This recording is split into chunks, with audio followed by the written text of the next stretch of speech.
La dernière fois, nous nous sommes arrêtés sur le sacrement de pénitence et voyons maintenant plus en détail, dans ce sacrement de pénitence, les actes du pénitent.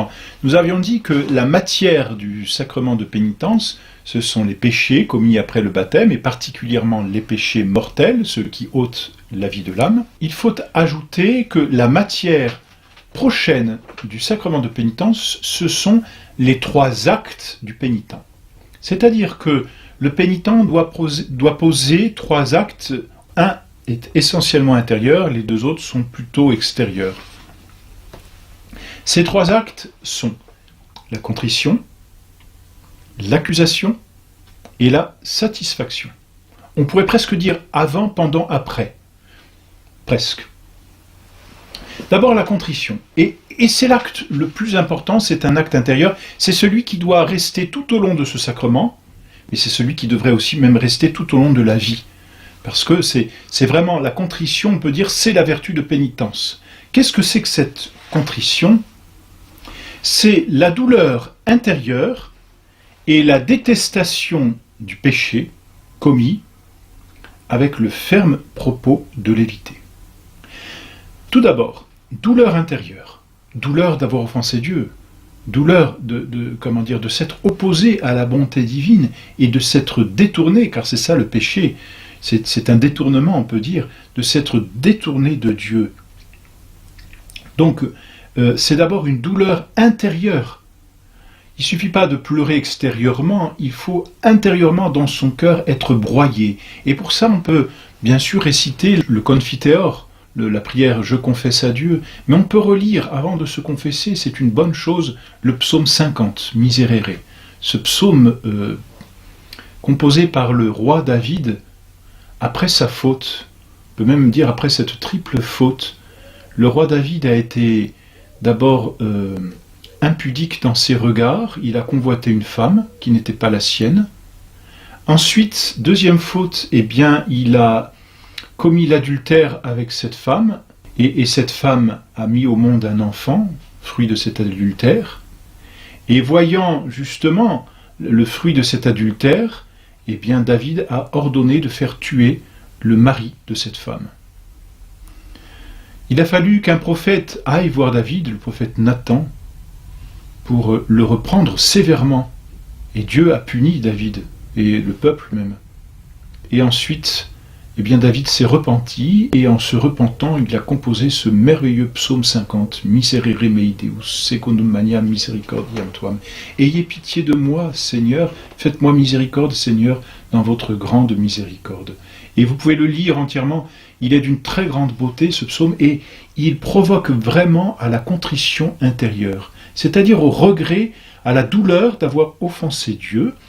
Cette douleur inclut la détestation du péché, c'est-à-dire la compréhension de ce que le péché s'oppose à Dieu, c'est-à-dire de ce que le péché blesse Dieu dans notre âme et même le chasse s'il est grave. Et en même temps, c'est la conséquence naturelle, le ferme propos, c'est-à-dire le désir de ne plus pécher, de ne plus recommencer à l'avenir. Voilà ce que c'est que la contrition.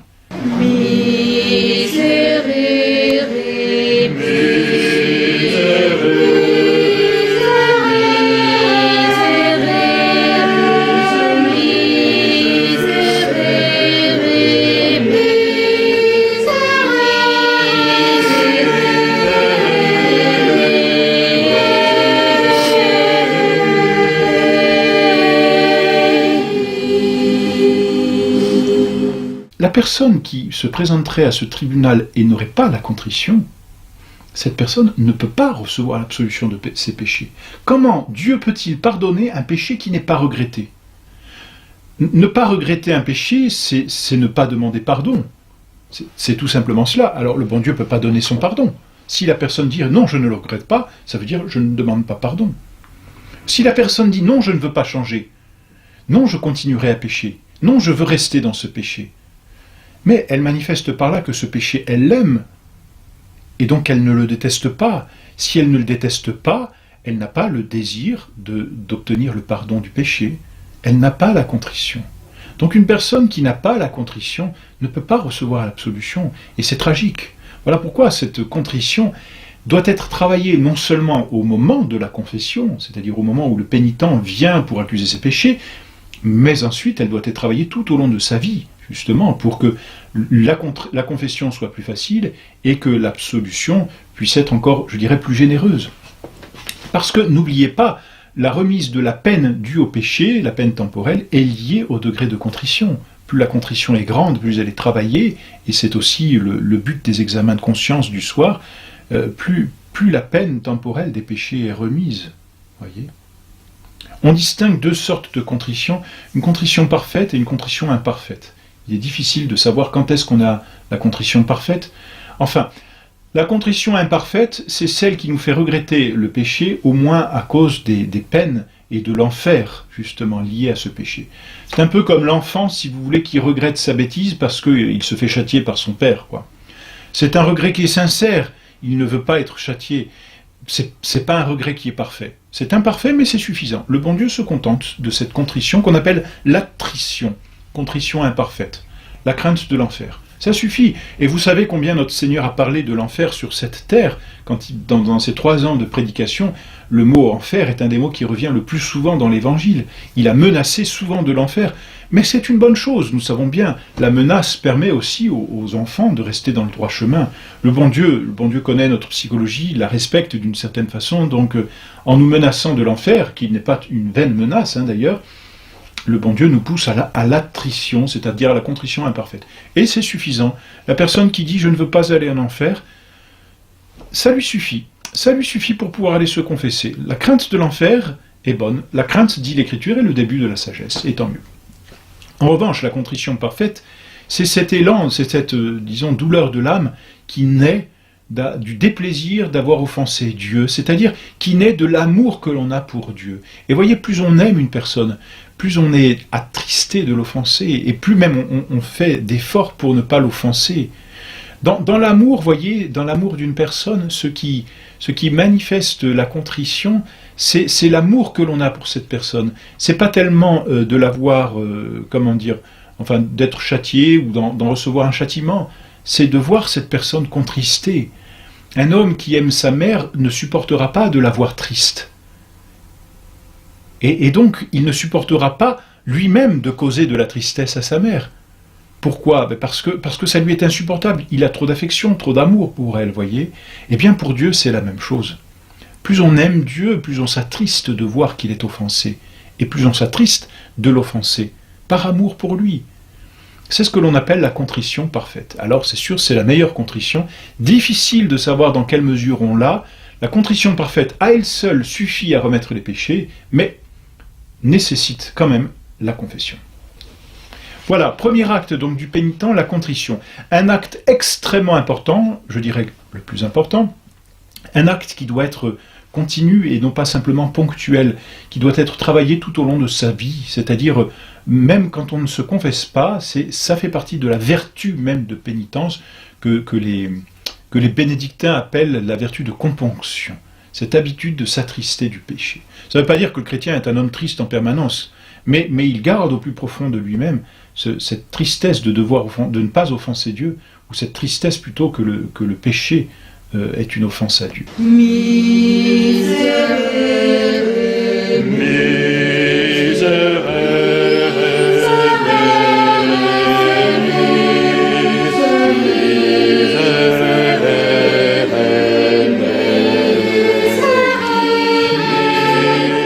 Deuxième acte, c'est la confession elle-même. Qu'est-ce que c'est que la confession ? C'est l'accusation de ses péchés faite au prêtre pour recevoir l'absolution. Accusation de ses péchés faite au prêtre. Alors, le pénitent va se présenter au prêtre. Il s'agenouille et il dit « Bénissez-moi mon Père parce que j'ai péché » ou « Bénissez-moi mon Père pour que j'accuse bien mes péchés ». Le prêtre lui donne une bénédiction qui va donner des grâces au pénitent de bien accuser ses péchés. Et ensuite, il peut réciter le Confiteor s'il n'y a pas trop de monde qui attend après, mais ensuite, il dit ses péchés. Il y a des feuilles d'examen de conscience qui sont très bien faites, dans lesquelles les péchés sont énumérés, que l'on peut consulter. Il faut bien sûr préparer sa confession. Mais le fidèle doit accuser tous ses péchés, au moins tous les péchés mortels. C'est la matière nécessaire du sacrement. Les péchés mortels, il doit les accuser de façon sobre, sans jamais dénoncer d'autres personnes, c'est entendu. On n'accuse que ses péchés, pas les péchés des autres. Par contre, ils doivent être dits sincèrement, avec humilité, en toute vérité, et il faut en préciser le nombre pour les péchés mortels. Celui, par exemple, qui aurait commis des actes contre la vertu de chasteté, doit en donner le nombre, ou la fréquence s'il est incapable d'en donner le nombre. Celui qui n'a pas assisté volontairement à la messe doit en donner le nombre. Celui qui a commis un meurtre ou des meurtres doit en donner le nombre aussi. Pour les péchés graves, il faut en donner le nombre. On peut, et on doit, c'est bien, mais on peut accuser ces péchés véniels aussi. Il est inutile de rentrer dans les détails, ni dans toutes les circonstances. S'il venait à manquer l'une ou l'autre circonstance nécessaire à la confession, le prêtre poserait la question pour être éclairé. Mais il est inutile de rentrer dans un bavardage. La confession doit être sobre, rapide, mais en même temps claire. C'est-à-dire dire le péché, que le péché et pas plus. Inutile de raconter en même temps toutes les circonstances de la vie, inutile aussi de mettre en cause d'autres personnes, inutile de s'excuser, et l'idéal quand on se confesse, c'est de dire à chaque fois « mon Père », car c'est au prêtre que l'on s'adresse, qui est le représentant de Dieu, mais on dit « mon Père » et non pas « mon Dieu ». « Mon Père, je m'accuse d'avoir commis tel péché ». C'est la façon la plus sobre, mais la plus belle et la plus efficace d'accuser ces péchés. On ne s'excuse pas. Je m'accuse d'avoir commis tel péché. Voilà, si l'on ne trouve pas de matière pour se confesser, on peut accuser des péchés passés, toujours commis après le baptême, mais on peut accuser des péchés passés qui ont déjà été pardonnés. C'est possible et le prêtre peut donner l'absolution. Il faut tout dire. S'il y a un péché délicat, difficile, pénible, et cela peut arriver, il faut le dire tout simplement au prêtre, mon père, il y a un péché que je n'arrive pas à dire ou dont j'aimerais m'ouvrir, et le prêtre posera les questions, aidera autant que possible avec délicatesse l'âme à s'en ouvrir. C'est un soulagement, n'est-ce pas? Mais il faut le dire. Cacher volontairement un péché grave en confession, c'est s'exposer tout simplement à un sacrilège, c'est-à-dire à rendre invalide la confession. Et, merveille de l'Église, le prêtre est tenu au plus grand secret. C'est-à-dire que jusqu'au péril même de sa vie, il doit tenir ce secret de façon absolue. Jamais le prêtre ne pourra dévoiler ce qu'il a entendu en confession. Il tient là la place de Dieu. C'est-à-dire que ce qu'il sait en confession, il le sait, peut-on dire, de science divine et non pas de science humaine. Le prêtre ne peut pas utiliser ce secret de confession. Jamais le prêtre ne peut juger une personne en dehors de la confession à partir de ce qu'il a entendu en confession. Donc là encore, l'Église est bonne avec toutes ces garanties qu'elle met. Le prêtre est une vraie poubelle, on peut dire, dans le sacrement, mais une poubelle qui détruit les péchés. Et c'est un trou sans fond dans lequel on peut y jeter ces péchés, ils disparaissent. Donc voilà, même si c'est toujours délicat de s'adresser à un prêtre, pour certaines personnes, un prêtre beaucoup plus jeune, parce qu'il vient d'être ordonné, il est prêtre. Il est prêtre et il est un trou sans fond dans lequel on peut y mettre tous ses péchés. Le bon Dieu donne l'absolution à travers ce prêtre. Voilà, donc le pénitent fait sa confession, c'est-à-dire l'accusation de ses péchés, en donnant l'espèce du péché, le nombre. Et à la fin, il peut rajouter cette formule qu'on trouve dans les missels « Je m'accuse encore de tous les péchés que j'ai pu oublier, de ceux de ma vie passée », et on peut, à la limite, donner quelques péchés de la vie passée dont on veut, sur lesquels on va peut-être mieux travailler sa contrition. « J'en demande pardon à Dieu et à vous, mon Père, pénitence et absolution, si vous m'en jugez digne. » Le prêtre ensuite fait un petit mot d'encouragement, peut-être aide à prendre une bonne résolution, donne un avertissement, donne quelques conseils aussi, parfois est obligé de s'assurer que la contrition est bien là, donc il doit poser des questions. Il peut même obliger à certaines choses, par exemple s'il y a eu vol, il oblige à restitution. S'il y a eu état de péché, il s'assure que la personne n'est plus dans un état de péché. Si la personne vivait en concubinage, le prêtre doit s'assurer qu'il n'y a plus concubinage. Et puis après ce petit mot, le prêtre va donner une pénitence qu'on appelle la satisfaction. Quand on a péché, il faut réparer. Dieu a été offensé. Et cette réparation, on l'appelle la satisfaction, que le prêtre appelle la pénitence. Il dit, pour pénitence ou comme pénitence, vous voudrez bien, et il donne une pénitence. Si la pénitence ne peut pas être faite, le pénitent doit le dire, doit s'en ouvrir. Par contre, s'il veut bien la faire, il doit dire volontiers, ou en général, le prêtre laisse normalement un petit temps, comme pénitence, vous voyez, vous réciterez telle prière, vous irez assister à la messe. Si c'est pas possible, il faut le dire clairement, très clairement au prêtre, plutôt que de partir en disant « je ne la ferai pas ». Un pénitent qui refuserait de faire sa pénitence, eh bien, manifeste qu'il n'a pas le regret de ses péchés. Par contre, un pénitent qui ne peut pas faire sa pénitence, là doit le dire pour que cette pénitence, le prêtre bien la commue, la change. Voilà.